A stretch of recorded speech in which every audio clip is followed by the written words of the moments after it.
Weird game.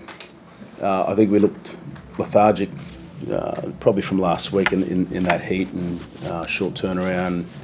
So we only trained once during the week. So that was always the fear. But we just looked like we hadn't played together at times tonight. So I didn't get angry at them in the dressing room. I think there's reason behind it. So we'll move on quickly and address it on Monday or Tuesday. It's part of the frustration, and this might be a simplistic way to look at it, but you scored 30 points tonight, and usually that see you win a game. Yeah. To get it so right at one end of the pitch, but badly wrong at the other end of the pitch, does that just maybe make it hurt a little bit more? Probably, but I think the fans tonight probably got their money's worth, didn't they, with 14 tries. So, I mean, that just shows that we're not connected as a group with 8 tries against. And like I said, some of the things we're doing in the game was just uncharacteristic, turning in and turning out, and something that we pride ourselves on. So, but having said that, we scored some really good tries, and we never gave up. We just didn't seem like we were at the game at all.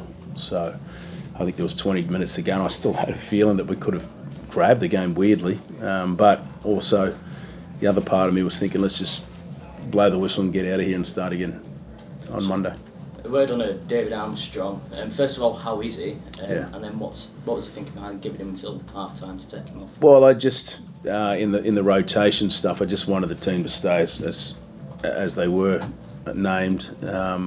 I think we had 6 or 7 different positional changes, which probably plays a part in the disconnect in defence and the points against. But he'll be out for a couple of weeks now. He's had a bit of a knee injury, posterior ligament and medial. There's a bit of an issue there, so he'll probably be out now for a couple of weeks. Daniel Mintosh as well, he picked up an injury and went off. What's the assessment? Yeah, same thing with the knee. I think it might be medial there, so that'll be probably a couple of weeks as well. Does that maybe open up a spot for Josh Charnley in the next couple of weeks when he's been possibly? Yeah, possibly. Josh is pretty tough for him to accept that he wasn't in the team there, and this might be his opportunity to get in there, but we'll wait and see. And off the back of the 3 wins you've had where you sort of look better and better game on game, how important is it just a case of maybe not throwing the baby out with the bathwater on the back of the team? Yeah, that's exactly what I did. I didn't yell at them in there or anything like that. I felt for them really.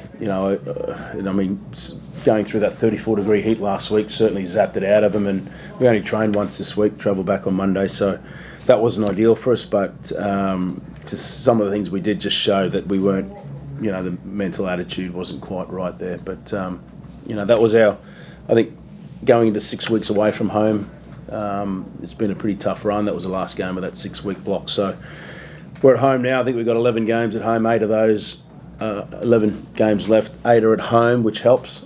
But having said that, it's Wigan next week and then Hull KR after that at home.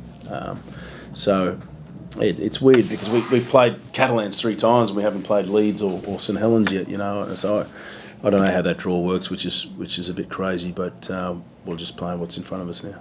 Finally, a word on Keenan Grant, because it's probably easy to forget. He's got a hat-trick tonight, and he looks impressive, didn't he? He's another player who's sort of growing week on week, isn't he? Yeah, he's outstanding tonight, and apart from the first error of the game, it was probably his only blitz throughout the performance, but his off-season was outstanding, and he certainly earned that spot on the right there, which made Darnell move to the other side. So him and Yamal have been doing some really good things together on that right edge, so I'm really proud of him, and we praised him in that dressing room just now.